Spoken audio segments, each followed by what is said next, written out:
Bonsoir à tous, c'est les Koulam. Mes attachés, avant de commencer le cours, j'aimerais le dédicacer pour la réfoua chez les mains, la guérison complète de Ilaï Micheline Bat Nili, ainsi que pour celle de Elodie Bat Isabelle Déborah et Michel Bat Daisy Esther Bezatachem Mitor Shacholam Israël.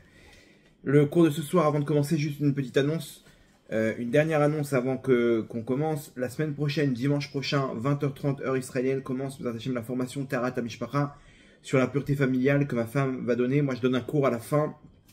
Et vraiment, c'est une grande lumière que vous pouvez rentrer chez vous, dans votre cœur, dans votre neshama. Et vraiment, c'est quelque chose qui amène beaucoup de délivrance dans la mesure où ça fait descendre la shrina.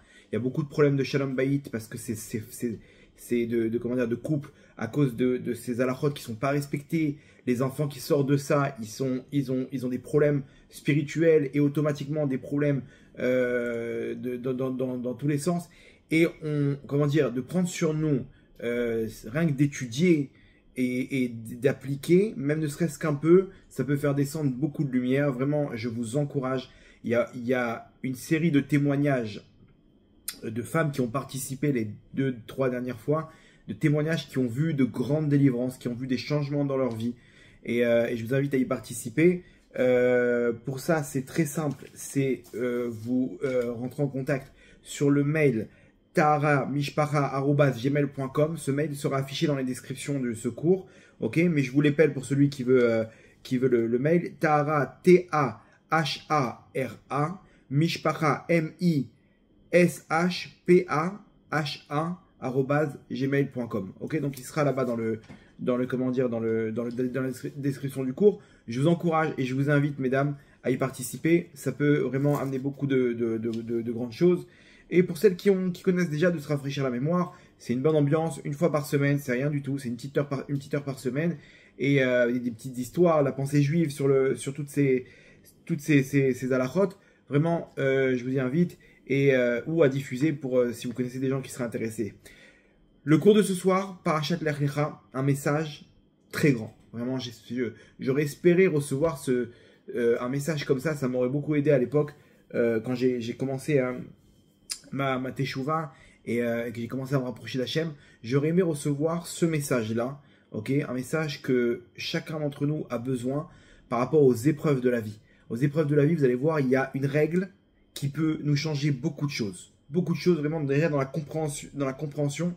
Des fois, on fait teshuva, des fois, on se rapproche d'Hachem et on a l'impression que tout est dur. Au contraire, j'aurais espéré qu'on me balance un tapis rouge. Et au contraire, j'ai l'impression qu'on me repousse, qu'on veut pas de ma teshuva et qu'on veuille pas de mes efforts, de mon travail. Et en fait, vous allez voir que c'est complètement différent. Et au contraire, ce soir, on va apprendre quelque chose de grand, quelque chose de fort. Et j'espère qu'on va pouvoir l'emporter avec nous dans notre vie tous les jours. Je serai, Bezrat Hashem, le capitaine de bord ce soir. Je vous demanderai juste d'accrocher vos ceintures. Vous allez voir un cours passionnant, plein de chidushim, et j'espère plein de force pour la suite. On va commencer avec une question. Une question, Bezrat Hashem, Rabotai. Question à $1 million. Ok, j'ai quelques donateurs qui vont pouvoir avancer l'argent, Bezrat Hashem. C'est une question, j'ai pas la réponse. Ok, je vous invite à y répondre. J'ai une réponse sur le plan, on va dire, pensée juive, mais sur le plan simple, sur le sens simple, j'ai pas d'éléments de réponse. Si vous en avez, balancez-les dans les commentaires du cours. Mais en tout cas, il y a une réponse selon les secrets de la Torah, la Kabbalah, mais sans simple, je suis toujours bloqué. Ok? Je vous pose la question, vous allez voir une question incroyable. Parashat Noach de la semaine dernière. Comme vous savez, il y avait 3 étages dans la Teva, dans l'arche de Noach. 3 étages. En bas, il y avait les ordures. Au-dessus, les animaux. Et encore au-dessus, il y avait Noach et sa famille. Sa femme, ses 3 enfants, leurs femmes, etc. La question, elle est... on comprend pourquoi lui, il a besoin de sauver lui et sa famille pour pouvoir reconstruire le monde. Les animaux, ok, on comprend. La nature, elle doit repartir, on prend des animaux, etc. Mais non, les ordures. Pourquoi il a besoin de sauver les ordures? Pourquoi on a besoin, ok, d'emmagasiner toutes les ordures pendant des mois et des mois dans un étage? Je comprends pas. Il y a des fenêtres, tu ouvres la fenêtre, il y a un petit sac, tu balances par la fenêtre. Mais non, comprenez bien, il y aura pas de manifestation, vegan, écologie. D'accord, il y a plus de monde, il y a plus personne, personne te voit. Qui n'a jamais jeté par la fenêtre un petit truc ou machin? On connaît. Et entre nous, en plus, deuxièmement, il n'y avait pas de trucs radioactifs ou des, je sais pas, des piles, des objets en plastique, des trucs qui noircissent l'atmosphère. On n'est pas là-bas. On est pas dans on est maximum dans des excréments d'animaux, voilà, c'était les toilettes, quoi. Les toilettes, il fallait les évacuer, des pots de bananes, de pommes de terre, de je sais pas, c'était pas non plus, vous voyez, il y a des trucs qui, en quelques jours, ça se décompose dans l'eau en plus. C'est de l'eau, c'est bouillant, ces trucs. Comment le monde, il est déjà en l'air. De quoi on a peur maintenant? Pourquoi Noah, il a emmagasiné toutes les ordures? Plus fort que ça. Et qu'est-ce qu'ils vont faire après? Après, ça va se calmer. Ils vont atterrir. Mais ils vont laisser la Teva avec toutes les ordures. C'est pas comme si que maintenant, il y a des camions, des bennes à ordures qui vont arriver et qui vont prendre toutes les ordures de ces derniers mois là, de l'arche et qui vont nous amener dans un point écologique là-bas, un truc spécial pour les enterrer, pour les brûler, pour les recycler. Pas du tout. Il y a rien dans tous les cas, ils vont finir dans la nature, ces ordures. Ils vont finir dans la nature, mais pire que ça, c'est qu'ils vont, d'un seul coup, on va les balancer dans la nature. Noah, il va descendre de l'arche, il va laisser là-bas le bateau, avec les animaux, ils vont reprendre leur vie, et les ordures, ils vont rester là-bas. Imaginez-vous, ça va se décomposer dans le bateau. C'est tout un tas d'ordures, alors qu'on aurait fait ça goutte à goutte. Bon, c'est Batel Béchichim, comme on dit, ce serait annulé dans la mer. Un petit sac de poubelle tous les jours, un petit truc par-ci par-là. Ça va, on a à col bécénaire, tout est en ordre, on n'a rien dérangé. Là, d'un coup, tu balances 10 mois d'ordures, boum, dans la nature. C'est encore pire. C'est encore pire. Et avant, il y avait l'eau, donc ça a pu s'éparpiller dans la nature. Là, maintenant, il n'y a plus rien. D'un coup, boum, ça descend. Imaginez-vous là-bas, pendant des années, ça a dû se désintégrer. C'est quoi le sens? Pourquoi la Torah, elle nous apprend un tel épisode? Et c'est sûr que c'est pour nous. Pourquoi nos sages nous enseignent qu'il y avait un étage d'ordures? Alors, Alpisod, selon les règles de la Kabbale, ok, la psolète, les ordures, c'est là où il se trouve c'est là que c'est l'origine du mal, ok, et donc c'est toute la naissance du mal dans le monde, et c'est là-bas qu'on va tirer nos étincelles. Donc il y a besoin des ordures avec nous. Mais sur le sens simple, là, quel est l'intérêt? Quel est l'intérêt? Si vous avez des réponses, je vous en supplie, envoyez des réponses, j'ai toujours pas de réponse. Sur le plan moral, il y a une réponse incroyable. Sur le plan moral, il y a un message énorme. Et c'est sur ça qu'on va construire, ok? Oui, sur des ordures, on va construire ce soir. Mais la réponse, elle est incroyable. La réponse sur le sens, sur le message qu'Hachem veut nous transmettre à travers ça, c'est que chaque homme dans ce monde traverse un déluge. Et Rabotai, ce déluge-là, on est obligé de le passer avec nos ordures.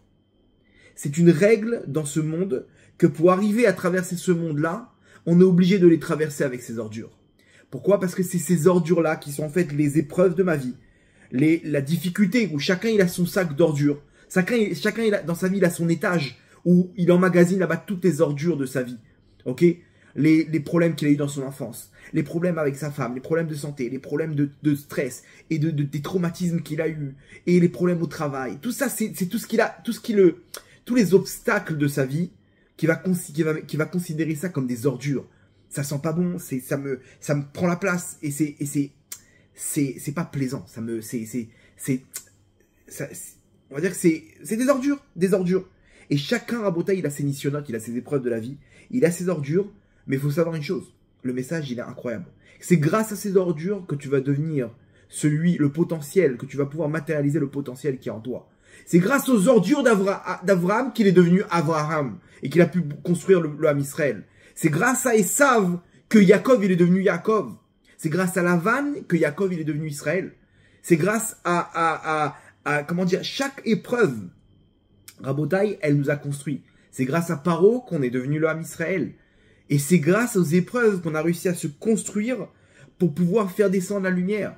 Ces ordures, c'est ni plus ni moins que le Kéli. Le Kéli, c'est le réceptacle pour recevoir la lumière. Akadosh Baruch Hu ne peut pas nous donner une lumière si on n'a pas de réceptacle, si on n'a pas les forces pour recevoir cette lumière.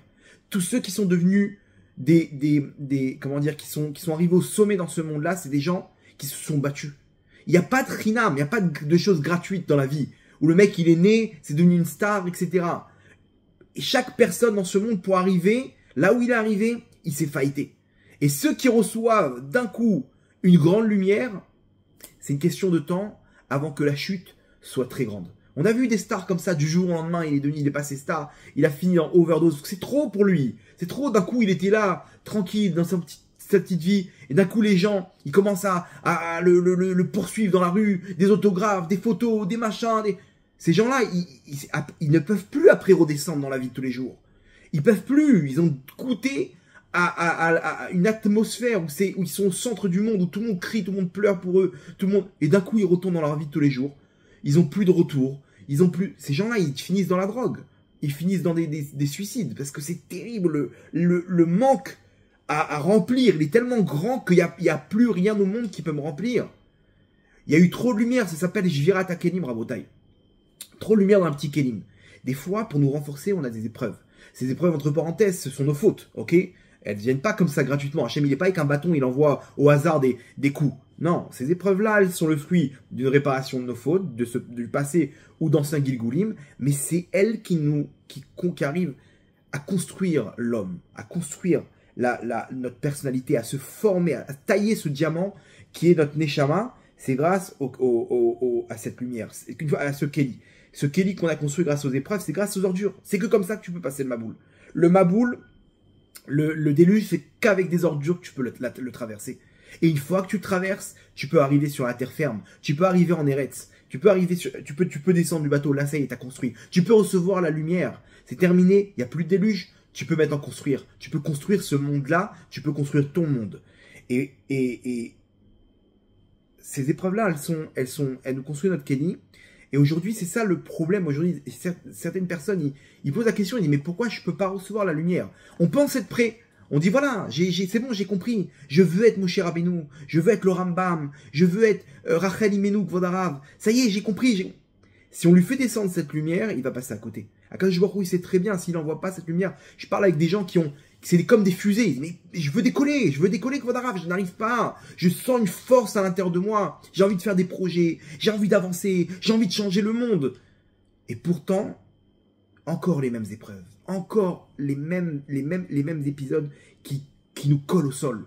Encore des poids, et encore on descend dans des ordures à s'occuper de trucs, de machins, de la bassesse, des petits trucs, mais ça y est, laisse-moi décoller Hachem, j'ai envie de m'occuper de grandes choses, j'ai envie de construire, j'ai envie de faire, encore on redescend et on s'occupe de petits détails, de petites bêtises comme ça.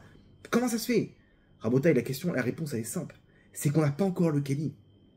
Si Hachem il fait descendre cette lumière, ok, c'est de la nitroglycérine. C'est un turbo. Si t'es encore avec ta trottinette, tu vas prendre un mur, tu vas perdre le contrôle. T'inquiète pas, prends encore du poids, prends encore construis-toi encore. Et tu verras que là, quand tu vas prendre de la vitesse, tu vas être stable. Tu vas pouvoir décoller. Et c'est à l'image d'un homme.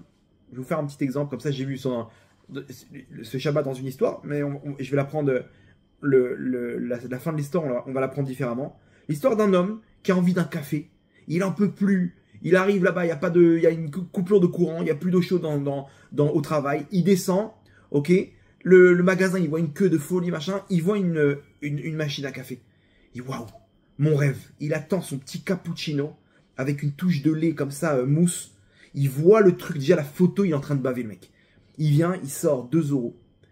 Et il remplit truc, mousse, lait, machin, tac. Il remplit tous les trucs. Il voit 2,50 €. Il rentre une pièce, 2 pièces, 3 pièces. Et il appuie sur le bouton. Il voit la machine qui se prépare. Il sent les odeurs, la caféine comme ça, le truc. Et d'un coup, il voit le jus comme ça, marron qui descend, accompagné de lait comme ça, des spirales de lait autour. Et il voit qu'il a oublié de mettre le verre. Sur le côté, il y a des verres. Avant de le mettre, il faut mettre le verre. Il y a écrit en premier. Mais pose le verre. À ce moment-là, tu reçois le café. C'est une machine à café à l'ancienne, quoi, qui te fournit pas le verre. Tu as des verres sur le côté. Tu dois poser le verre. Et il voit tout se vider dans le truc comme ça. Il dit, oh non, c'est pas possible. Il avait plus d'argent. Il avait plus de trucs. Il fallait qu'il retire de l'argent. Il voit l'horreur devant ses yeux. Ce café qui est en train de tomber. Rabotai, c'est exactement pareil. On prie, on demande à Hachem, donne-moi. On fait des mitzvot, on dit, mais je comprends pas pourquoi je reçois pas en retour. Rabotai, peut-être qu'on n'a pas mis le verre encore. Le Kéli, le réceptacle. On n'a pas mis encore le réceptacle pour recevoir toute cette lumière qui va nous donner les forces pour la suite. Et ça, Rabotaï, c'est les épreuves de la vie. On veut tout gratuit, on prie Hachem, et on veut qu'Hachem, d'un coup, on va se réveiller un matin, et on va devenir Moshe Rabbeinu. On entend des histoires comme ça, de miracles et de machin, mais on ne sait pas ce qui s'est passé avant. On ne sait pas que le mec, avant d'avoir sa délivrance, pendant 7 ans, il a galéré. Pendant 5 ans, il s'est battu avec Hachem. Encore, il des mitzvot, et encore, il s'est rapproché, encore, il n'a pas abandonné. Nous, on arrive à la fin de l'histoire, on voit le miracle, on voit la bracha, on se dit, ça y est, c'est bon, c'est la lampe d'Aladin. Tu demandes, tu reçois. C'est sûr, ta prière, t'inquiète pas. Mais c'est des briques que tu construis ta maison. Ça peut être rapide, ça peut être un peu plus long. Chacun selon le potentiel qu'il a. Chacun selon la grandeur, la valeur de la lumière qui fait descendre, en qualité, en quantité. Ok? Mais il n'y a pas de chinam, de gratuit. Ça n'existe pas, ça, Rabotaï. Ça n'existe pas les mondes et merveilles. Il faut demander qu'Akadosh Baruch Hu, il nous donne pas selon nos mérites, qu'il nous donne d'un monde qui s'appelle Otsar Matanot Rinam, qui vient d'un monde des trésors d'Hachem où il donne gratuit. Oui, on peut demander comme ça, mais ce qu'on demande, c'est de la rachamim. C'est quoi? C'est que on va devoir faire notre mission sur terre. Ce qu'on demande, c'est qu'Hachem nous aide à accélérer cette mission et à la faire de la meilleure des manières. Plutôt que de la faire sur 5 ans, on peut la faire beaucoup plus rapidement. On peut demander de remplacer telle chose. On peut demander... Hachem, il a plein de scénarios. Et Hachem, il a la rachamim. Mais cette dette, on doit la payer. On doit payer cette dette. Alors de quelle manière? Je peux payer 1 shekel par jour pendant des années. Et à ce moment-là, je la sens même pas, la dette. Ou on vient et là on te met les huissiers. Et là Habibi, t'es obligé de casquer. T'es obligé de passer à la caisse. Et on vient, tu payes. Par contre, sors ton frigo. Mais pourquoi si cruel? Chacun selon ses épreuves à Rabotaï, mais à nous de demander la rachamim, etc. Mais on doit passer par notre mission sur terre. Cette mission-là, c'est elle qui nous construit. C'est elle qui fait descendre la lumière.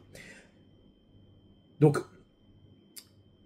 la règle, elle est que pour pouvoir recevoir Rabotaï, il faut un kéli. Il faut un kéli et pour ça, il faut bosser Rabotaï. Il faut bosser, il faut se battre, il faut savoir lever les manches. Il faut savoir être un combattant. Et de ne pas vivre dans des histoires, dans des mondes et merveilles, des contes, etc. Non, ce monde-là, c'est de la bagarre, c'est de la bataille. Dans la parashat Bereshit, une autre question, cette fois-ci à $100 000. Ok, ça va, elle est un peu moins forte, mais vous allez voir, elle est quand même costaud. Il y a écrit là-bas, Vayikach Hashem Elokim et Adam, Vayinichenu began Eden. Akadosh Baruch Hu, il a pris l'homme et il l'a installé dans le Gan Eden. C'est quoi Vayikach? Pourquoi il a dû le prendre dans le Gan Eden? Vayikach Hashem Elokim et Adam. Il a pris. Pourquoi il a pris? Pourquoi il a besoin de le prendre? C'est quoi le prendre? On dirait qu'il y a eu une interposition. Ok, il s'est interposé à Adam et que Hachem il a pris. Il a pris, et regardez Rachid, il a senti la question. Il dit Vaikar, lekacho bedvarim. Hachem il a pris avec des paroles naïm, plaisantes, ou pita, ou pité, ou leikanes. Et il a convaincu de rentrer dans le Gan Eden. Je pose la question maintenant à $100 000.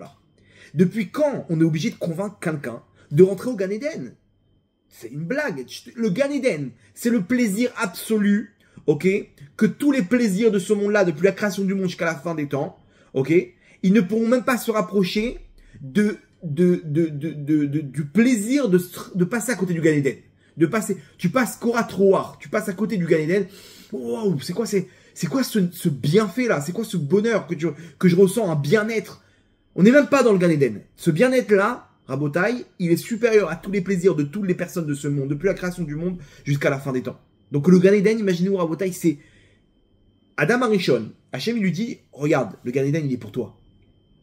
Adam Arishon, il dit, je sais pas, je suis pas trop sûr, Hachem. Et Hachem, il commence à essayer de le convaincre. Mais non, c'est important, tu te rends pas compte, t'es comme ça, les kachobidvarim naïm. Il a dû Hachem le prendre, le convaincre avec des belles paroles. Ou Pitaou les canes, Hachem, il a attiré maintenant, viens, regarde ces arbres, regarde l'ambiance, regarde depuis quand? Je veux te donner $100 000, ok? Je te sors maintenant des liasses, je te dis j'ai envie de te faire un cadeau, ok? Qui c'est que je vais convaincre de prendre cet argent? Vous connaissez une personne qui va être convaincue de prendre cet argent, qui va demander qu'on doit lui trouver des arguments, on doit lui prouver, Rien du tout. N'importe quelle personne, ok, il y en a, ça va être, ils vont sauter sur le truc, il y en a un peu moins, ils vont être un peu plus timides. Mais à part des fous, je connais aucune personne au monde qui va passer à côté d'une somme pareille. Le Gan Eden, Rabotai, le Gan Eden. Comment Adam Arishon y refuse? Réponse. La réponse, elle est incroyable. Elle est facile, hein. Je vous ai pas ramené la suite du pasuk. Le pasuk qui dit comme ça, Vaikach Hashem Elokim et à Adam, Vayanicheu Bagan Eden. Hashem, il a pris Adam, il l'a posé dans le Gan Eden. Et la suite du pasuk, c'est deux mots qui font toute la différence.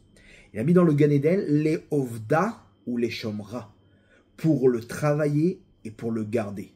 C'est-à-dire que dans le Gan Eden, il y aura une série de mitzvot à accomplir, ok, de préceptes, et une liste de choses à se protéger. Des mitzvot,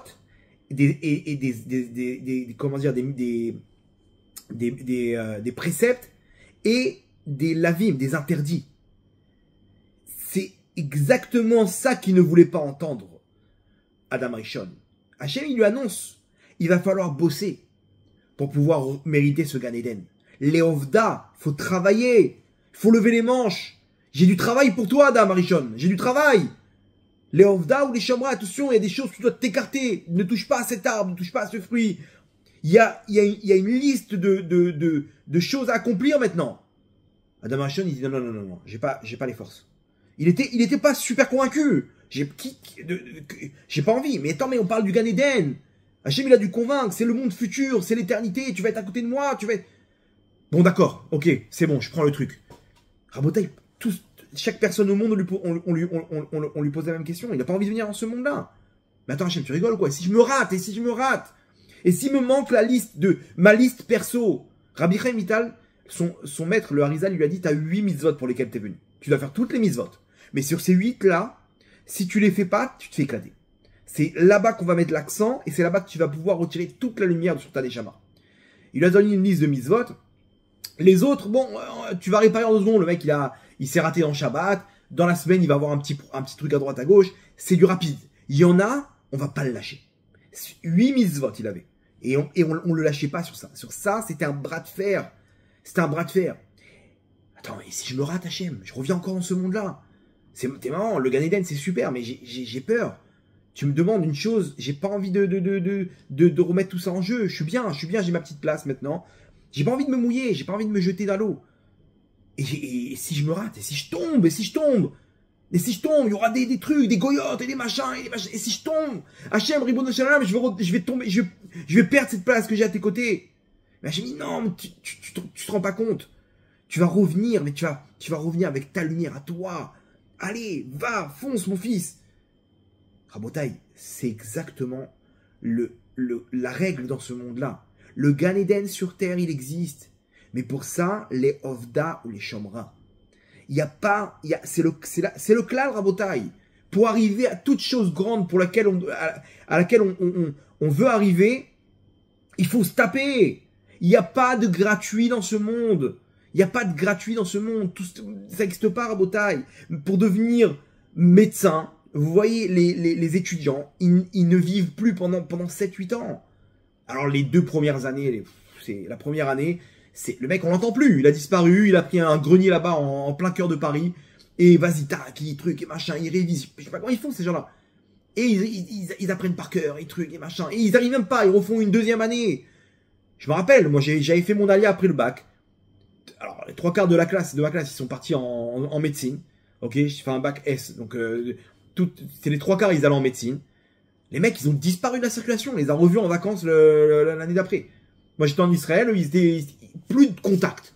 Le mec, il a disparu. Il s'est fait avaler dans la truc.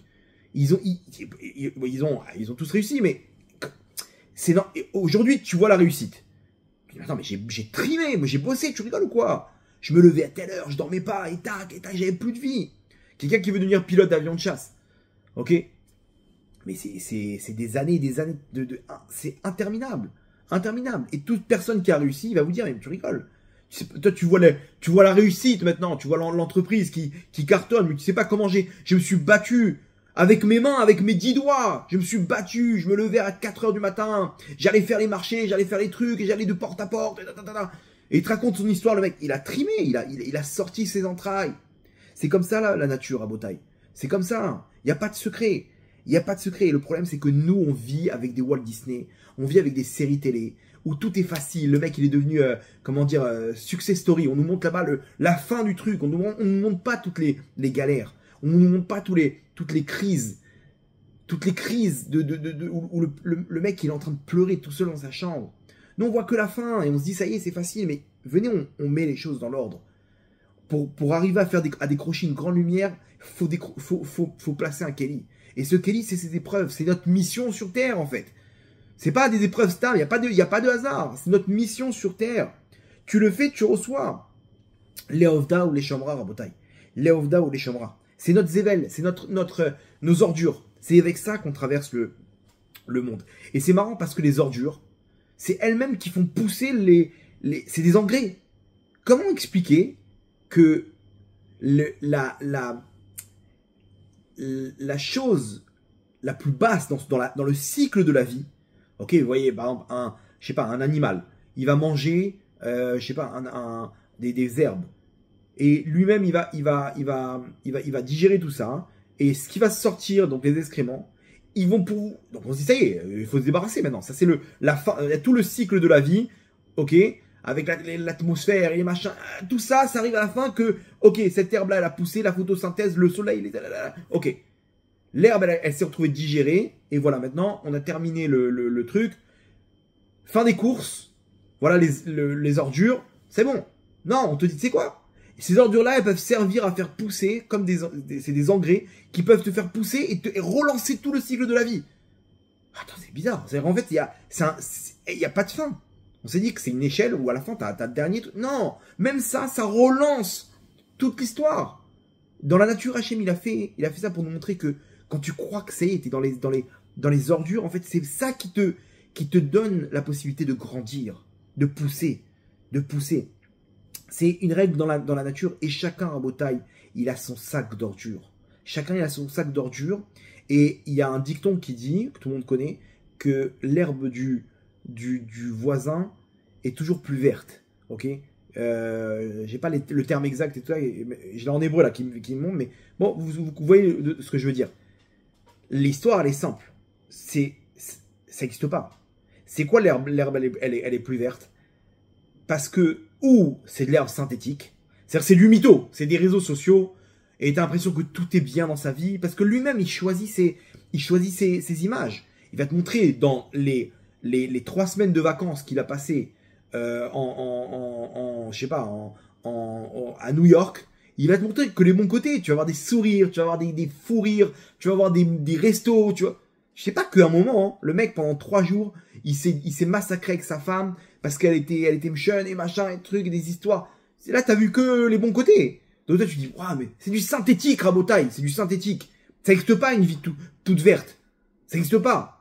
Oui, ça existe quand c'est du faux. Ou sinon, j'ai une autre solution. C'est que celle qui est plus verte, c'est forcément qu'il y avait plus de poubelles. Il y avait beaucoup d'épreuves. Et donc, il y avait beaucoup de poubelles, il y avait beaucoup d'engrais.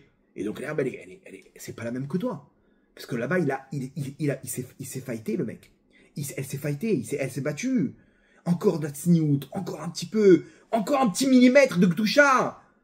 Ce petit millimètre-là, ces petites robes, cette petite mini-jupe, c'est toute sa vie. Elle a enlevé sa neshama, elle a enlevé son âme, elle est venue avec son ciseau. Pour toi, Hachem. Tzac. C'est dur. Mais elle a créé le Kelly, elle a fait descendre la lumière.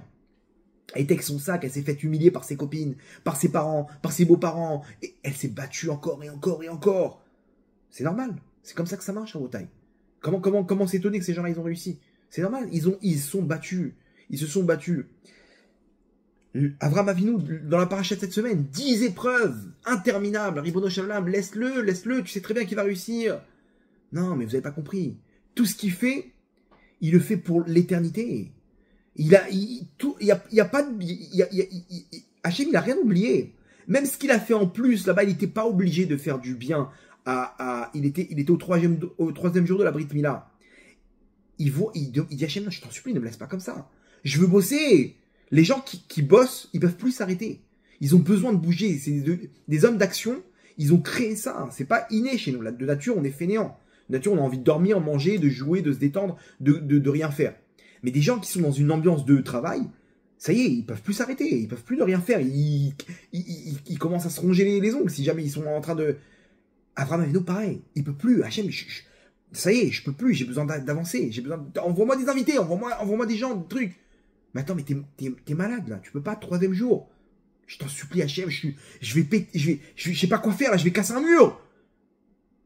Hachem, il dit, bon, ok, vas-y, c'est bon. Il envoie 3 personnes, 3 anges. Et là-bas, c'est la folie dans la maison. Abraham, il crie, ah, Sarah, t'es où? Vite, prends un truc. Il a envoyé tout le monde à droite, à gauche. Fais du pain, tac, va chercher les langues de trucs. Et nos sages nous disent que pour chaque chose qu'il a fait, l'eau, les Israël, ils ont mérité l'eau dans le désert.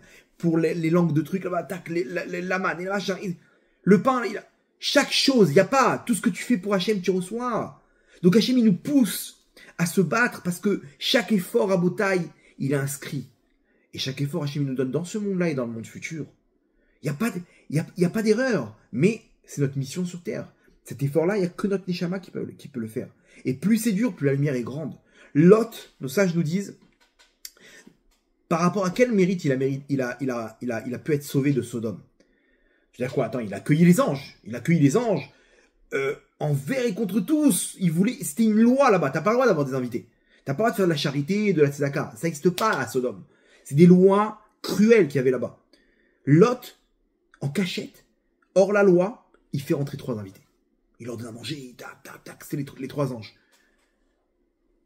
L'histoire, elle s'est dévoilée. Ils sont arrivés. Quoi? Qu'est-ce que tu fais? On dirait il a fait un meurtre. Et ils tapent à sa porte, ils ouvrent, tout le monde connaît la suite de l'histoire.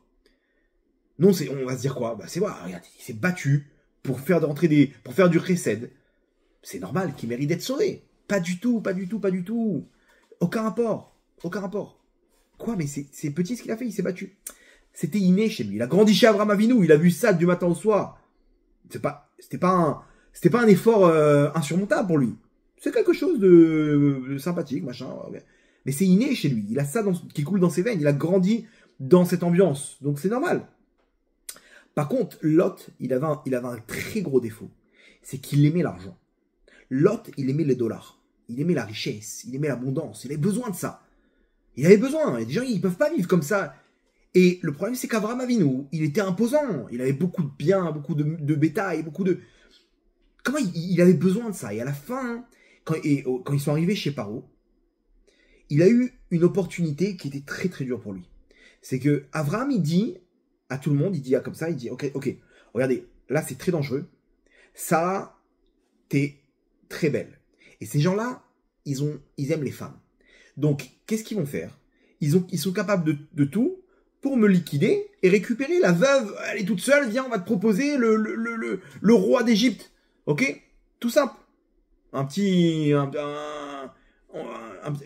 va le liquider, tranquille, on fait. Donc, tu vas dire que tu es ma sœur. Comme ça, ils vont pas me liquider, premièrement. Et surtout, on va pouvoir comme ça passer tranquillement sans dommage. Lot, il entend cette histoire. Et tout le monde pose la question, c'est qui cette femme? C'est ma sœur. Ok, d'accord. Paro, il demande qu'elle vienne.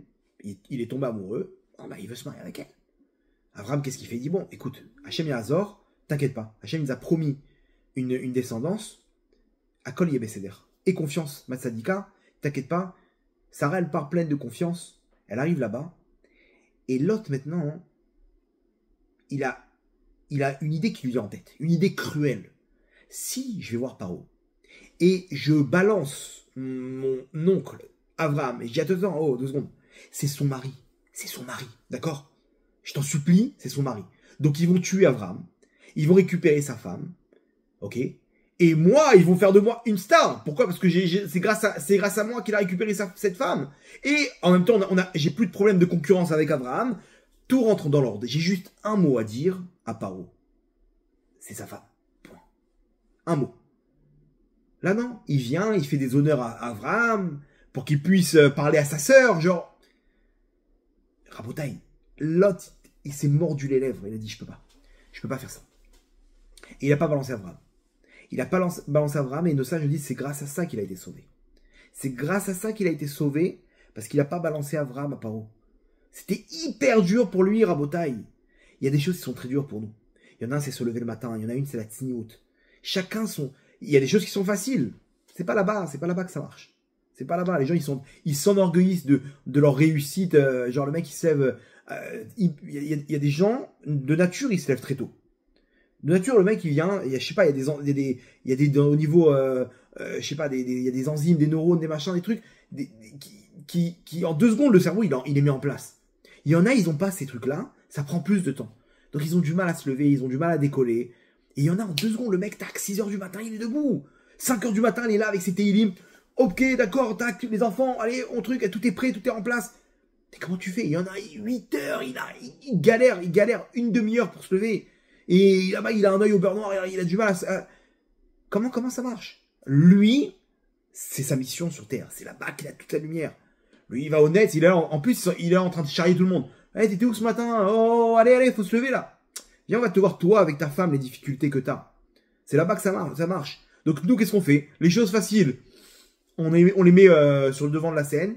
Et les trucs durs, on les balaye sous le tapis. C'est l'inverse. C'est là que tu dois te fighter.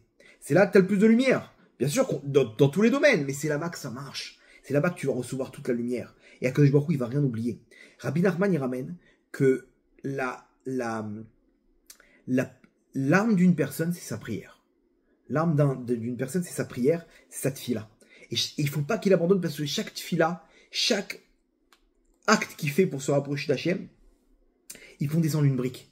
Et au bout d'un moment, il va construire un bâtiment. Et c'est là, une fois que ce bâtiment il sera prêt, qu'il va y rentrer. Nous, on ne connaît pas, on ne sait même pas où on en est dans la construction. Mais comprenez bien que chaque effort qu'on fait, il fait descendre une brique. Encore une brique, encore une brique. Allez jusqu'au bout, n'ayez peur de personne. On n'a plus de patience aujourd'hui dans ce monde. On est dans un monde de fast-food. On veut que tout soit prêt, tout soit rapide, tout soit à portée. Intelligence artificielle, j'ai pas les nerfs de chercher. Fais-moi un résumé du dernier. Pourquoi viens, en 2 secondes, tac, on n'a pas le temps là. D'accord, il n'y a pas de problème. Mais les efforts, tu vas les faire, coûte que coûte. Tu les fais pas là-bas, ils vont redescendre de l'autre côté. Viens, bats-toi, viens pour étudier la Torah. Encore un cours, encore un truc, c'est dur. Allez, vas-y, prends sur toi. Mets-toi des barrières. Prends des responsabilités. Allez, je prends sur moi Blinéder, telle chavruta avec telle personne. Tu sais qu'il va t'attraper le mec qui va pas te lâcher. Ah, j'aime pas les responsabilités, ça m'oblige, ça m'engage. J'aime pas engage-toi, mon tzaddik. Parce que quand tu t'engages, ça te donne des forces contre les Yetzirara. Ça te crée le Kéli. Donc, Rabotai, conclusion, ok. On a dit ce klal qu'il n'y a rien gratuitement. Les Ovda ou les Shomra, c'est comme ça qu'on passe ce monde-là. Le Gan Eden, c'est en levant les manches. Et tout ce qu'on peut recevoir dans ce monde-là, vous inquiétez pas. Chaque effort, il est payé. Chaque effort, il est payé, Rabotai, et en large. En large. Le problème, c'est quoi? C'est que des fois, ça prend du temps pour faire descendre la lumière. Et donc, on construit. Et c'est normal. Tu peux pas rentrer dans ta maison. Le mec, il vient après une journée de travail, dans son chantier. Sa femme, elle lui dit alors, elle est où la maison? Tzadika, 2 secondes, on vient de commencer là. Ils sont arrivés, les travailleurs. Ils ont commencé à creuser. Ils sont arrivés avec des tracteurs dans tous les sens. Ils ont commencé à les fondations. Alors quoi? Demain? Après-demain? Calme-toi, Tzadika. Calme-toi, ça va prendre du temps. Ok? Ne mets pas la pression. Tout le monde comprend l'histoire. Vous voyez ce que je veux dire? Pareil dans la doucha, on construit. Mais vous inquiétez pas. Hachem, il nous abandonne pas. Hachem, il oublie personne. Et surtout si c'est dur. Surtout si c'est dur à Botaï, c'est que c'est encore plus rapide. Des fois, Hachem, il fait des petites humiliations à droite à gauche, avec la famille. Sois face à Hachem, au contraire. Hachem, il te donne des ascenseurs pour accélérer. Dans Alpi Kabbalah, selon les secrets de la Torah, le Harizal, il dit que tout ce qui est chinam, gratuit, c'est les clipotes. Sonner matanot yirye. Celui qui déteste, comme il dit Shlomo Ameler, il déteste les cadeaux, il vivra. C'est quoi le sens de détester les cadeaux? Au contraire, plus tu reçois de cadeaux, plus tu profites de la vie. Ok? C'est quoi cette expression de nos sages? Sonner matanot yirye. Alpi Sod, selon les règles de la Kabbale, c'est simple. Tout ce qui est gratuit, c'est là-bas où se trouvent les forces du mal. Et si tu détestes les cadeaux, bah, tu vas vivre. Pourquoi? Parce que les forces du mal, c'est la mort. C'est la mita. Il t'amène à une forme de mort. Quand les cadeaux, donc c'est les forces du mal, c'est là-bas que ça va t'amener la poisse dans ta vie. Ça va être... Alors attention, petit anniversaire, il n'y a pas de problème. Je vais voir où est-ce que ça rentre en compte ce principe.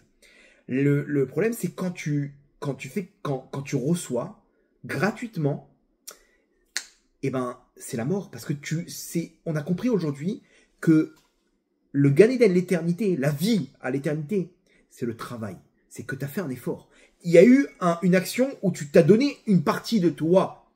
Un minimum, même un gramme d'effort. Il y a une action de toi vers l'extérieur. Le cadeau, c'est quoi? C'est une action nulle où tu reçois gratuitement. Sarah Botaille, c'est la mort. C'est-à-dire, c'est la mort dans le sens où c'est contraire à la nature spirituelle de ces mondes-là et la nature elle-même. Quelqu'un qui se bat pas dans la nature, il se fait manger par la nature. Ok? Un animal, il est obligé tout le temps d'être en action. Sinon, il se fait manger. Il y a, comment dire, dans ce monde-là, il y a un effort à fournir de moi, de l'intérieur, vers l'extérieur. Ça, c'est la force de la Neshama. C'est là qu'il y a la vie, c'est là qu'il y a l'éternité, le Gan Eden. Les Ovda ou les Shomra. Lorsque je reçois, ça c'est le corps qui reçoit, le corps éphémère qui reçoit. Finalement, il finit dans un 2 mètres sur 1 mètre, dans un trou. Et voilà, il n'y a pas de, ça sert à rien d'investir là-bas. Donc, sonner matanot yirki. Alors, comment ça marche? Dans quel cas ça rentre en compte? Si on vous offre une mitzvah, le Harizal il dit toutes les mitzvot ne prend jamais gratuitement. Parce que tu as rentré une partie des forces du mal dans la mitzvah. On t'a offert un etrog pour les fêtes. Tu lui dis, je t'en supplie, pour les mitzvot, laisse-moi mettre un shekel. On t'a fait quelque chose, quelqu'un il t'a dit, c'est gratuit, Gvod Arav. Non, laisse-moi faire un petit effort, je t'en prie. Laisse-moi faire un petit effort, j'ai toujours le principe de donner quelque chose. Même 10 shekels, même 1 euro, mets un truc, fais quelque chose. On t'a offert une montée à la Torah, maintenant en Shabbat. Fini, envoie, que tu donnes pour la Beth Knesset, 10 euros, 5 euros, 26 euros.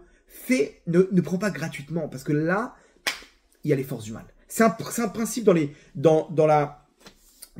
règles de la Kabbale. Tout ce qui est gratuit, c'est là où rentrent les forces du mal. Tout ce qui est chinam. Chinam, c'est là où rentrent les forces du mal. Maintenant, on va dire où est-ce que ça rentre en compte. La Gemara nous ramène dans plusieurs endroits, etc. Tu veux recevoir un bon travail, mets le prix. Maintenant, vous allez comprendre le principe. Quand il y a un technicien qui vient chez toi et qu'on est en train de le marchander, non, je comprends pas, et pourquoi, et tac, et truc, vas-y, encore un peu, allez, fais un effort, je t'en supplie. Et on lui raconte tous les malheurs de la terre, je peux pas payer, et regarde ma fille, et regarde mon fils, et regarde ma femme, et lui il vient, ah, je peux pas descendre plus bas, allez. À la fin, il a descendu encore et encore le prix. Et il le fait, mais au fond, il le fait de mauvais cœur. C'est-à-dire que ici, il a donné gratuitement une partie de son effort, il l'a donné gratuitement. Ce gratuit-là, il fait rentrer les forces du mal. Je peux vous assurer que ce travail-là, il aura la poisse. Ça sera exactement le même travail sur le plan visuel. Tu vas voir exactement le même carrelage, la même peinture, ce que tu veux, les mêmes finitions. Il n'y a pas de problème. Son travail, c'est son travail. Mais je peux vous dire que là-bas, il y a des étincelles, il y a une partie des forces du mal qui est intégrée. Donc, oui, il faut demander, marchander, parce que des fois, il place le prix haut. Tu dis, écoute, c'est ton dernier prix, machin. Mais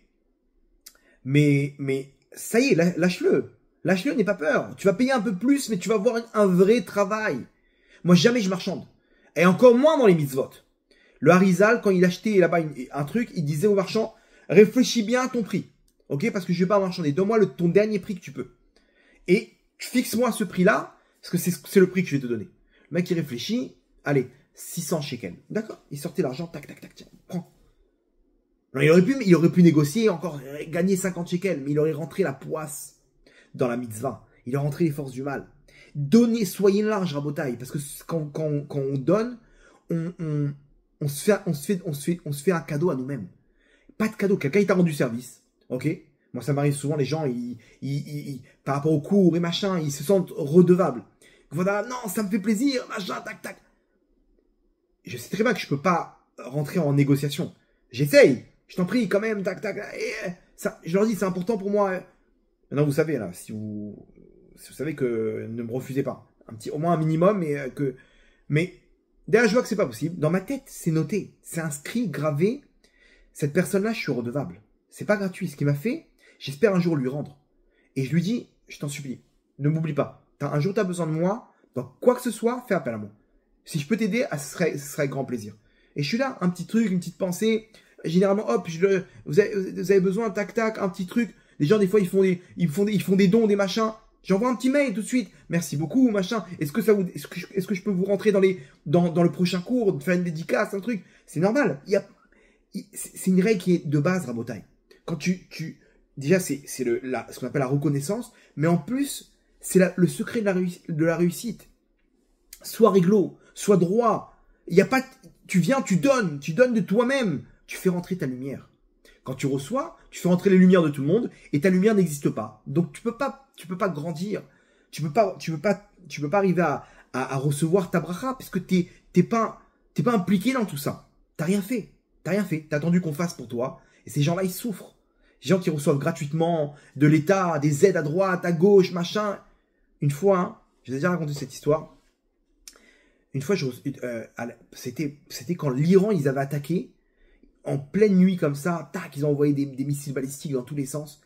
Ok, nuit, on s'est retrouvé à 2 h du matin, machin, les trucs, Le lendemain, j'avais rendez-vous avec quelqu'un, une aide comme ça, que tous les fêtes, quelques jours avant, ils nous donnaient. Et là, les enfants, donc il n'y avait pas l'école, machin, j'ai pas pu me libérer. J'appelle, je suis désolé, est-ce que ça vous dérange, je peux venir plus tard et tout. Il me dit, pas du tout, vous venez pas de telle heure à telle heure, vous recevez pas. Je lui dis, mais quand bien même, est-ce qu'il y a une possibilité? Là, je suis coincé. Je lui explique, je sais pas, vous vous débrouillez, vous prenez tous les enfants avec vous. Ok? Je lui dis, écoutez, techniquement, ça va être dur pour moi. Est-ce que le mec, non, à telle heure, vous n'êtes pas là, à l'année prochaine. Genre, le mec, le recette genre, à la française. Genre, je donne pas une seconde de plus pour le. Ok, bon, d'accord. Je lui dis, vous pouvez pas laisser ça à quelqu'un et moi, je le récupère chez lui après. Non, il y a des règles, monsieur. Ok. J'ai raccroché et comment vous dire, j'étais vexé. Je me dis, mais pourquoi? Imagine, je sais pas, le mec, il a besoin. Comment tu peux, t'as aucune pitié? Je sais pas, j'étais touché par il était trop direct, quoi. Et après, je me suis arrêté, j'ai attendu 2 secondes. Baruch Hashem, j'ai fait des courses pour les fêtes. Tout va bien. J'ai vraiment besoin de ça maintenant, là, tout de suite, à l'heure actuelle. Vraiment, arrête de faire le miskin, là. Comme si que le mec il est à la rue et d'un coup il est vexé comme ça. Mais attends, tu sais pas, on est à la rue, on avait besoin vraiment. Non, c'est bon. Pour l'instant tout va bien. Ok, donc et j'ai compris, j'ai dit, tu sais quoi, je vais arrêter de faire le miskin. En fait, j'étais dans une. Pourquoi j'étais vexé? Parce que j'étais dans une atmosphère de miskin, de pauvre type, de colodo. Et donc, attends, mais je vais faire. Comment je vais faire maintenant? Donc ça m'a fait mal. Mais non, je veux pas. Je veux influencer. Je veux faire partie de ces gens qui donnent. Et Rabotai, toutes les fêtes aujourd'hui, au prochain, grâce à vos dons et grâce à ce que vous faites, on redistribue à une trentaine de familles, au Hachem, et on redistribue à droite à gauche des vrais, pas des trucs avec la moitié, des paquets avec la moitié de trucs, on sert à rien. Le chocolat là-bas, bas de gamme, avec le sucre, truc. Je sais pas, des fois, ils envoient des trucs, j'ai l'impression qu'ils n'ont pas compris les besoins, ils sont encore à la dernière génération. Envoie des poulets, envoie des viandes, envoie des poissons, des saumons, je sais pas, les gens ce qu'ils utilisent aujourd'hui, et des rabotailles, vraiment des gros paquets, des gros, comment dire, je sais pas comment dire, j'ai le nom en hébreu. Bref, pour les fêtes, vraiment des gros paquets avec des gros cartons, et au Hachem, ça y est, j'ai changé dans ma tête. Je veux pas faire partie de ce rinam là. Je veux moi-même avoir ma bracha, moi-même ma lumière. Une fois, une femme, elle m'a appelé. Elle m'a raconté son histoire, etc. Et elle me dit, comment c'est possible? J'ai des problèmes de parnassa. Je reçois, ok, de mon ex-famille, ok, une entreprise qu'elle avait montée, elle avait des parts là-bas. Donc elle reçoit ses parts. Ok, maintenant c'est comme son ex-famille, machin, etc. Ils sont tout le temps à lui mettre des bâtons dans les roues et machin. Elle a fini son histoire. Je lui ai dit, écoutez bien, madame. Vous voulez réussir? Ça va être très dur ce que je vais vous demander. Mais ne recevez plus l'argent de ces gens-là. Ces gens-là, ils vous apportent la poisse. C'est une somme qui rentre tous les mois. Ça fait plaisir, ça fait du bien. Mais ils ont tellement les nerfs de vous donner cet argent. Ils ont tellement la rage. Ils font tellement de mauvais cœur. Et fuyez cet argent-là, il apporte la poisse. Elle m'a dit, vous savez quoi? Je ressens exactement ce que vous dites. Chaque fois qu'ils me donnent cet argent, j'ai l'impression qu'ils me transmettent avec ça toute leur angoisse, tout leur mal-être, tout leur poisse. Elle m'a dit, je vais le faire, Vodarav. Je vais faire. Je vais couper court. Peut-être, je sais pas, 6 mois plus tard, elle m'a appelé, elle m'a dit, Rav, est-ce que je peux vous donner un petit maaser? Je vais vous dire que là, dans son magasin, c'était une catastrophe. Elle avait tout mis en place, elle me dit, j'arrive pas. Elle me dit, je sais pas ce qui s'est passé. Mais je cartonne. J'ai eu des mois terribles. Mais là, j'ai flambé. J'ai flambé dans tous les sens. Elle m'a raconté des histoires à droite, à gauche. Aujourd'hui, elle est dans la réussite. Pourquoi? Parce que c'est sa lumière à elle. Elle était avec une associée, elle était avec son ex-famille, des histoires à tout. Elle a fermé tous les trucs. Elle a reçu sa lumière à elle. Rabotai, on a tous une bracha perso. C'est la paracha de semaine. Lech lecha veillez beracha. Et il y aura la bracha. Va vers ta mission. T'as la bracha qui t'attend. Il y a des gens et des petits problèmes d'argent. Donne-leur. Tu seras gagnant. Pourquoi? Parce que lui, il dit cet argent, c'est à lui. Maintenant, c'est des petites sommes, des fois, on est là en train de faire des pieds et des mains pour, non, machin, alors viens, on va aller au tribunal. 1000 euros, 2000 euros, donne-lui, tu vas réussir. Pourquoi? Parce que là, c'est il veut pas le donner, donc c'est chez toi comme du gazelle, comme du vol. C'est donner de mauvais cœur, il y a la poisse dans cet argent. Donne-lui, et tu vas te libérer de la poisse. Sonnez matanot yirye. La Gemara dans Megillah, elle dit, là-bas, il y a une série d'histoires, de mini-histoires, de grands Tanaïm de la Gemara, où là-bas, leurs élèves, qui ont vécu qui ont eu la longue vie, Baruch Hashem, et leurs élèves, ils leur posent la question, Rabbeinu, Rabbi, Bemaï Rachtayamim, comment tu as réussi à avoir, il y a un srout, il y a un mérite qui a fait que tu as reçu, là, comme ça, la bracha, la bénédiction, et de vivre jusqu'à 90 ans, 95 ans, avec enfants et petits-enfants. La même réponse qui revient là-bas, les 3 quarts d'histoire, c'est quoi? Vatran Haïti Bemamoni. Je laissais passer avec mon portefeuille. Il y a eu un problème, machin, etc. Rentre pas, donne. Vatran Haïti Bemamoni. C'est-à-dire avec mon portefeuille, avec mon argent, je faisais pas le lourd pour ça. Prends. Combien ça coûte? Tant d'argent? Tiens, prends. Le mec, il est vatran, il est mévater. Il laisse passer son portefeuille. Il s'est pas cadenassé. Et pour sortir un petit billet, c'est l'événement de l'année. On dirait le Hamas qui ont sorti les otages là-bas pour sortir. Oh, il faut négocier pour. C'est bon, t'es vater, sors l'oseille, n'aie pas peur. Sors le billet. Waouh, il y a des gens, ils sont sensibles aujourd'hui. Dès qu'on parle d'argent, boum, ça y est. Comme vous connaissez les tortues. Dès qu'ils ils rentrent dans la carapace. Il est où là? C'est bon, il sort la tête tout doucement. Dès qu'il y a un truc d'argent, une demande de don, il y a plus. Ça va, pardon. Calmez-vous. On a fait juste une demande de don pour le. D'un coup, ah non, l'argent, monsieur le rabbin. C'est bon. Arrêtez la misquinerie, Rabotai. Arrêtez. Venez, on arrête. Sonnez Matanot Yirye. Maintenant, pourquoi il a vécu? Parce que il n'avait pas d'étincelle de mort en lui. Il n'était pas en train de recevoir. Il s'est battu. Il a donné. Il a lâché l'argent au bon moment, quand il fallait, tac. Donc il n'avait pas ses mauvaises forces. Il n'avait pas ses clipotes en lui. Donc il a vécu. Celui qui fait ça, Rabotai, il sera gagnant sur le long terme. Je vous le signe. Donc Rabotai, ça c'est la petite parenthèse. On récapitule. Akadosh Baruch Hu, il nous accompagne, Rabotai. N'ayez pas peur. Les épreuves, les poubelles, on se dit, mais pourquoi ces odeurs? Pourquoi je peux pas quand est-ce que je vais me débarrasser de ce sac? Je peux pas l'envoyer par la fenêtre, là. Ça me saoule. C'est trop dur, Vodarav, c'est trop dur, Hachem, je t'en supplie, aide-moi, je peux plus avec ce sac, là. Ne t'inquiète pas. C'est comme ça que tu vas parcourir ce Maboul. C'est comme ça que tu vas parcourir ce déluge. C'est comme ça que tu vas arriver au Gan Eden. C'est comme ça que tu vas faire descendre cette lumière. Comprends, c'est une règle. Arrête, non, aujourd'hui, pourquoi on souffre? Parce qu'on veut se débarrasser de ça, on comprend pas que c'est comme ça que ça marche. Que c'est grâce à ça qu'on va devenir ce qu'on est devenu aujourd'hui. Donc on souffre. Mais non, mais c'est comme ça, t'es obligé. T'es obligé de vivre avec. Ah ouais, alors ok, donc maintenant, je vais pouvoir apprendre à vivre avec. Parce que j'ai compris que c'est la règle. Mais nous, on est frustrés parce qu'on croit que c'est pas comme ça qu'on vit. Non, ça n'existe pas. Tout le monde a son sac d'ordures. Tout le monde a sa teva avec son étage d'ordures. C'est comme ça, c'est une règle dans ce monde-là. En chinam. Le chinam que tu vois les gens, etc., à droite à gauche, tu crois qu'ils sont heureux. Mais je peux te dire qu'ils sont pas bien. ils ont ce mal-être. Il n'y a pas, c'est une règle dans ce monde, Rabotai, c'est le message de ce soir. Maintenant, Akadosh Baruch Hu, il t'abandonne pas. Il t'accompagne, au contraire. On dit, elle a, dans la paracha, donc le premier passage de l'Ech Lecha, elle arrête Asher Areka, vers le pays que je te montrerai. Areka, ok, vous prenez la valeur numérique, le Balatourim, il dit, Areka, c'est la valeur numérique de Bananim. Bananim, c'est par les nuages. Pour nous dire quoi? Pour nous dire que, comment je vais te montrer, Abraham? Abraham, il reçoit une instruction d'Hachem. Hachem lui dit, mon fils, avance, je vais te montrer la terre. Ok, comment il y a un doigt qui va descendre du ciel, voilà la terre. Voilà.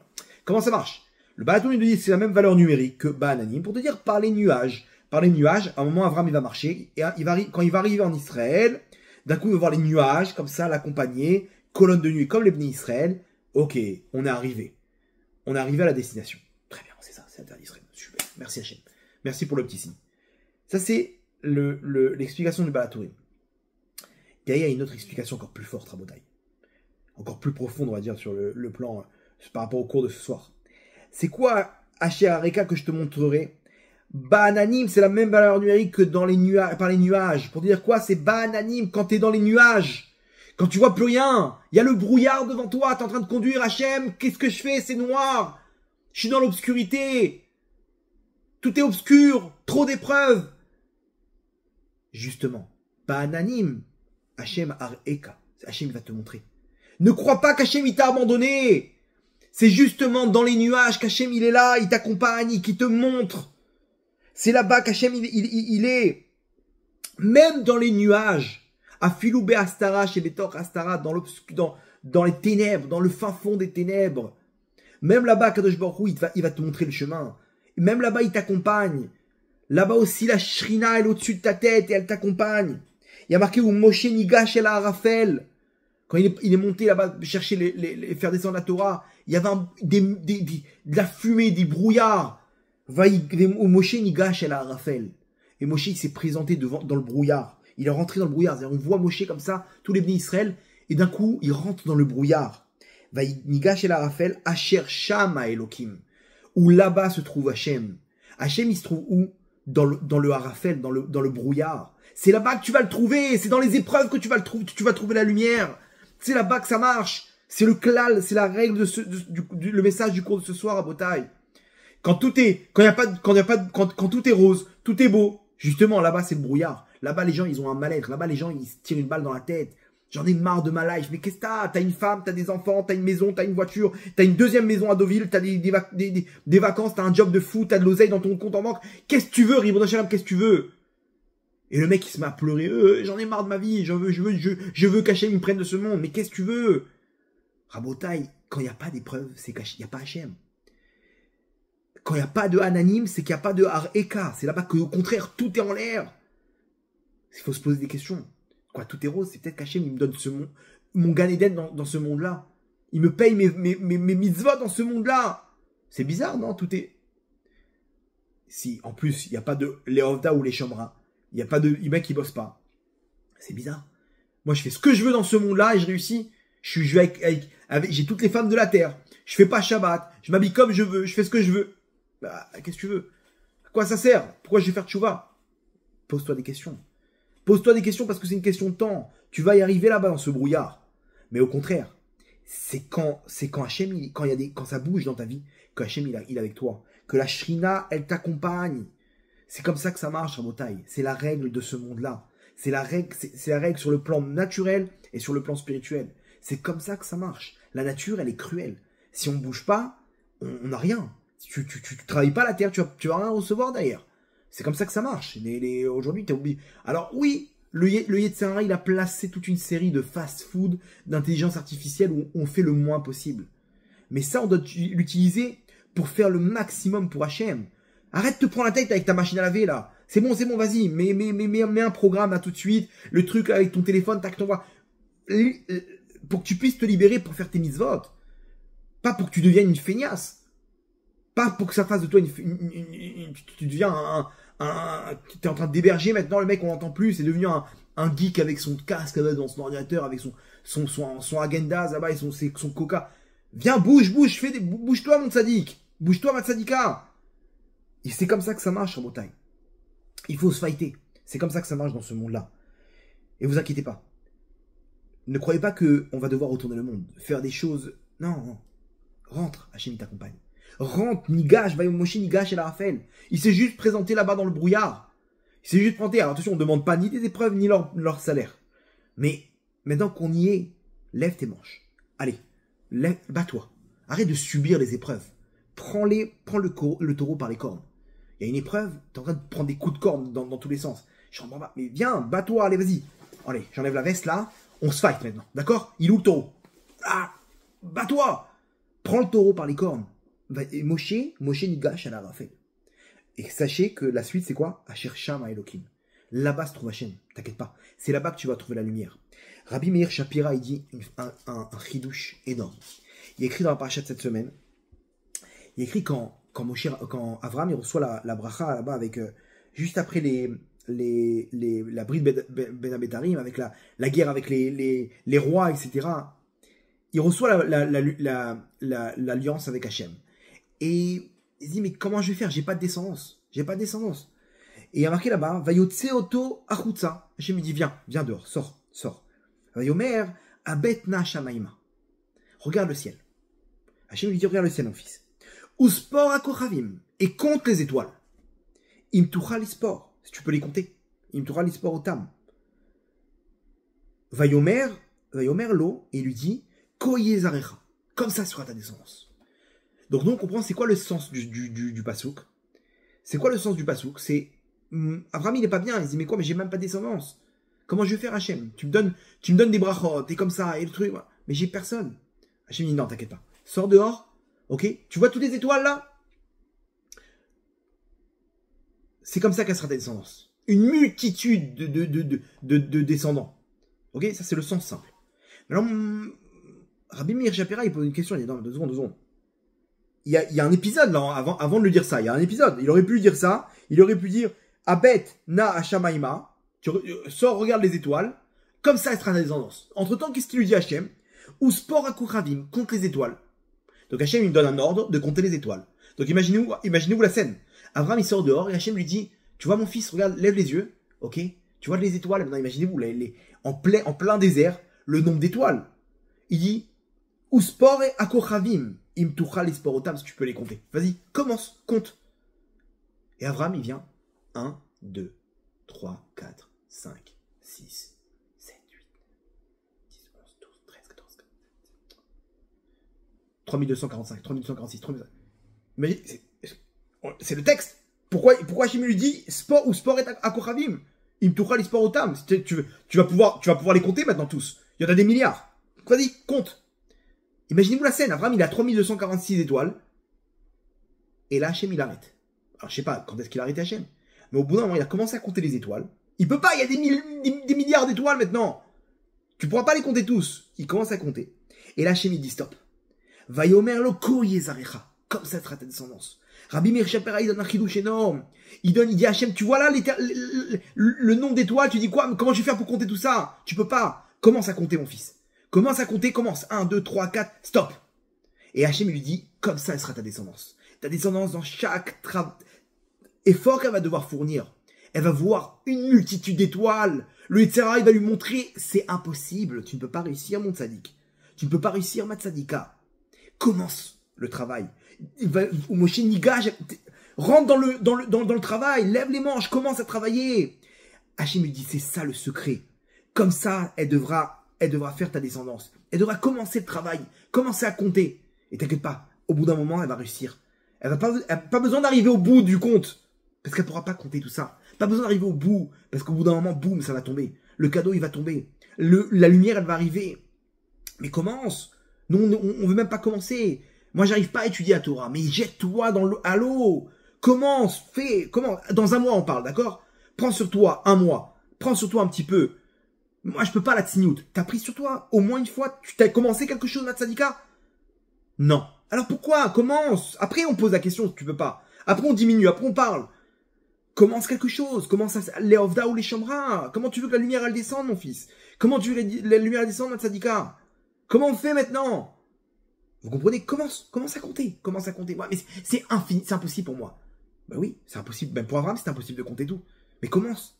Et ben, comme ça sera ta descendance. Comme ça, tu devras transmettre à tes enfants. C'est le début qui commence, c'est l'effort. Vous avez, et le Yitzhak, qu'est-ce qu'il nous dit? Il nous dit, attends, tu peux terminer le travail là? Donc, qu'est-ce que tu fais? Arrête. Arrête. Et tout le monde tombe dans le piège. Tu peux t'habiller de Sanoa maintenant, Matzadika? Non. Alors arrête. C'est pas pour toi le judaïsme. C'est pas pour toi la Torah. C'est pas pour toi les mitzvot. Tu peux étudier la Torah, toi? Tu sais même pas lire 2 mots. De quoi tu parles? Donc laisse tomber.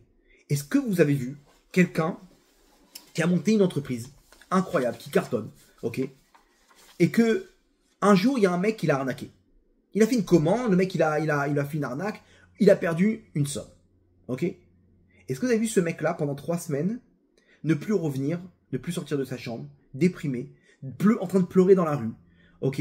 En train de dire ça y est, j'en ai marre, je vais tout fermer, j'abandonne, et en train de faire des bêtises là-bas, des contrats, non, laisse tomber de toute façon. Mais prends le contrat là, on t'appelle là pour un contrat, signe, on t'envoie le contrat. Non, de toute façon, vous avez déjà vu un mec comme ça? C'est dur, il a perdu de l'argent. Mais il reprend, la vie continue, il repart au travail le lendemain, et il y a toute une entreprise. Rabotaï, nous, c'est exactement pareil. Notre entreprise, c'est notre Neshama, c'est l'éternité, c'est le Gan Eden. Alors, ok, on s'est raté sur un truc. Ok, on a glissé là-bas sur les chambras. Mais pourquoi t'abandonnes ton entreprise? Pourquoi t'abandonnes l'éternité? Pourquoi t'abandonnes le magasin? Tu vas fermer ton entreprise, c'est des millions tous les ans. Parce qu'on t'a pris 30 000 euros, là, ça y est, t'as tout envoyé balader. Mais pourquoi tu fais ça? Tu rigoles ou quoi? C'est une petite mauvaise passe. Une petite mise là, on a raté. Le mec, il s'est pas levé le matin. De toute façon, à quoi ça sert? J'en ai marre. Pas du tout, ça dit. Bats-toi. On n'est pas dans le résultat. Et Hachem, il t'accompagne. C'est dur à Botaï, mais vous inquiétez pas. Hachem, il nous abandonne jamais. Hachem nous abandonne jamais, et c'est comme ça que ça marche. Donc, le message de ce soir, il est très fort. Cette lumière-là, elle va descendre pour chacun d'entre nous. Le problème, c'est quoi? C'est qu'il faut qu'on comprenne de quelle manière. Et toutes les épreuves qu'on a, qui sont là pour réparer nos avérotes, on doit les utiliser pour faire descendre cette lumière. Au contraire, maintenant, on va se battre. Maintenant, ça va nous motiver pour la suite. De comprendre que on n'est pas en train de m'embêter. On n'est pas en train de m'empêcher d'arriver à Hachem. On est en train de me donner tout ça sur un plateau. Mais ce plateau-là, je dois me battre pour aller le chercher. Je dois me battre pour le faire descendre. Et ça, c'est les épreuves de la vie à Rabotaï. Il y a pas de gratuit dans ce monde-là. Il n'y a pas de gratuit. Mais n'ayez pas peur. C'est dur, mais Hachem, il nous accompagne.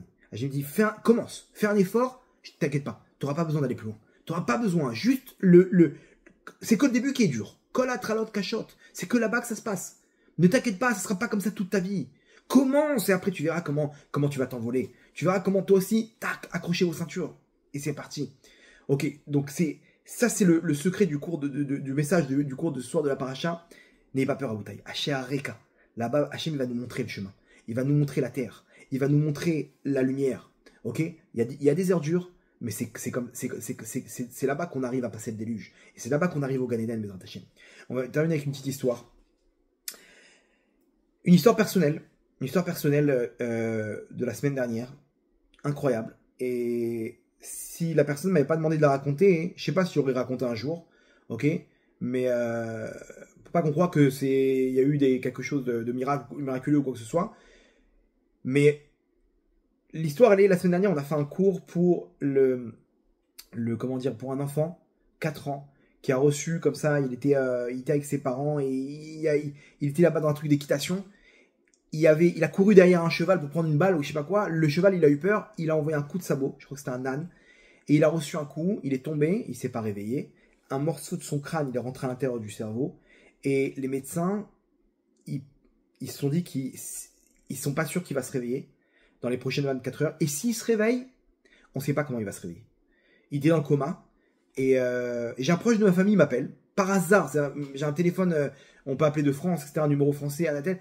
Je l'ai jamais sur moi. Il est chez moi, posé, ok. Et je le prends que quand j'ai besoin, des rendez-vous téléphoniques ou quoi que ce soit. J'ai un proche de ma famille. On se parle une fois tous les mois à peu près. Là, je le vois, il m'appelle de beau matin. Il me parle, c'est quelqu'un de sa famille. Et il me dit, regarde, l'histoire elle est comme ça. Ils ont fait une opération, ils sont très sceptiques, ça a marché pour lui enlever le morceau d'os, etc. Il me dit, je sais pas quoi faire.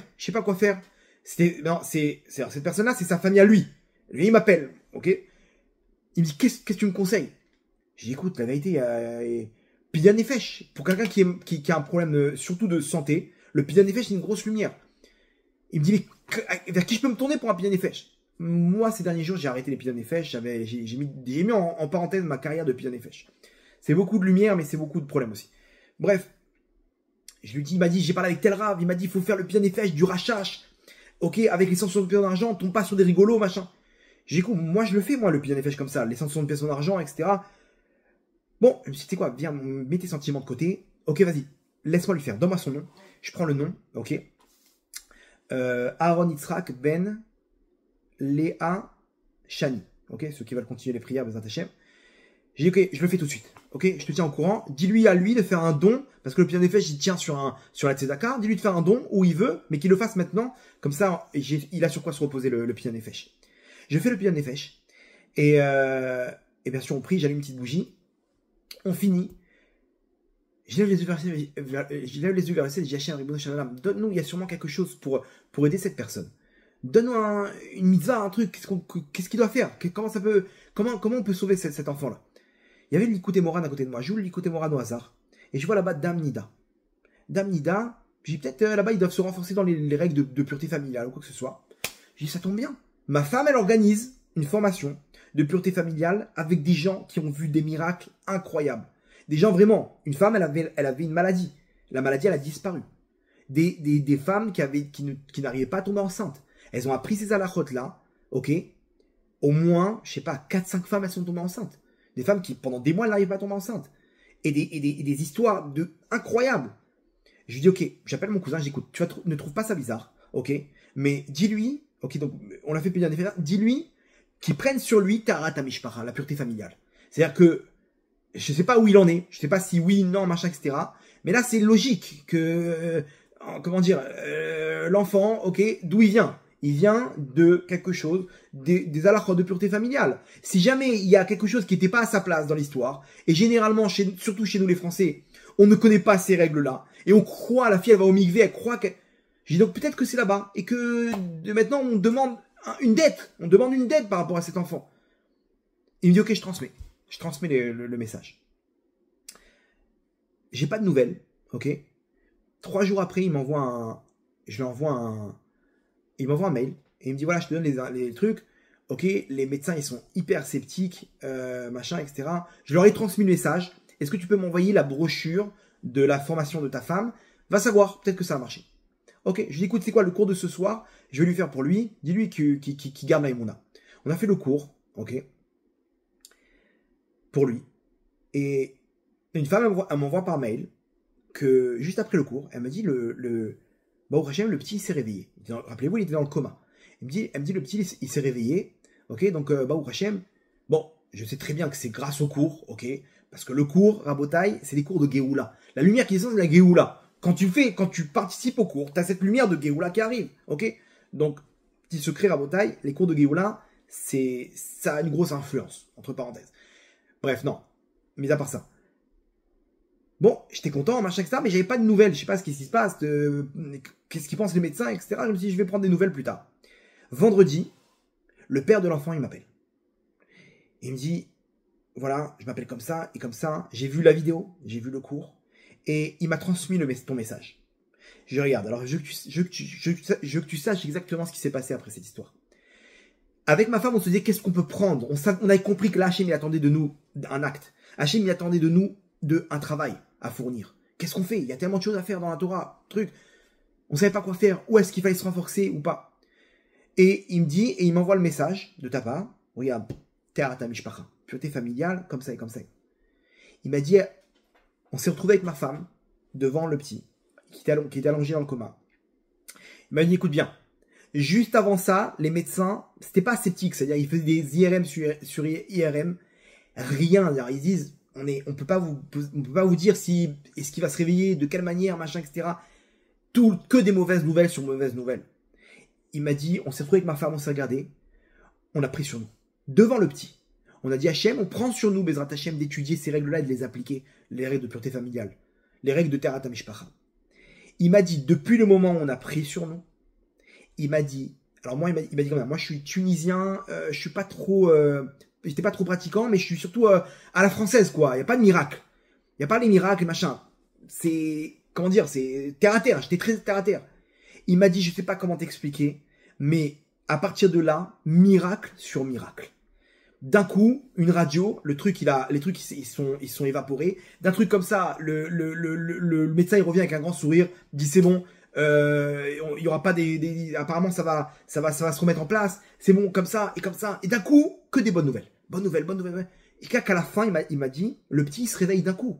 Il enlève les tuyaux, les fils, les machins. Il dit mais genre qu'est-ce que je fais là? Genre j'ai rien à faire ici. Les médecins ils deviennent fous. Il dit mais comment c'est possible? Comment il se réveille d'un coup comme ça? Qu'est-ce qui se passe? Il me dit voilà, on est vendredi.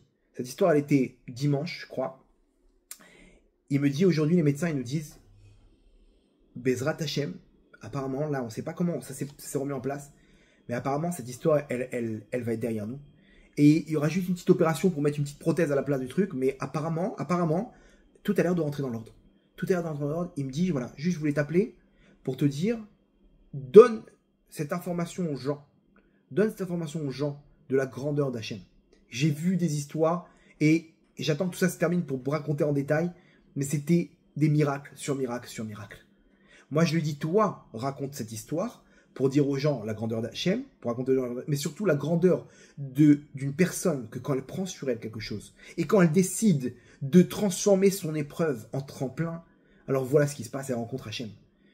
Il m'a dit, j'ai rencontré Hachem là-bas. J'ai rencontré Hachem.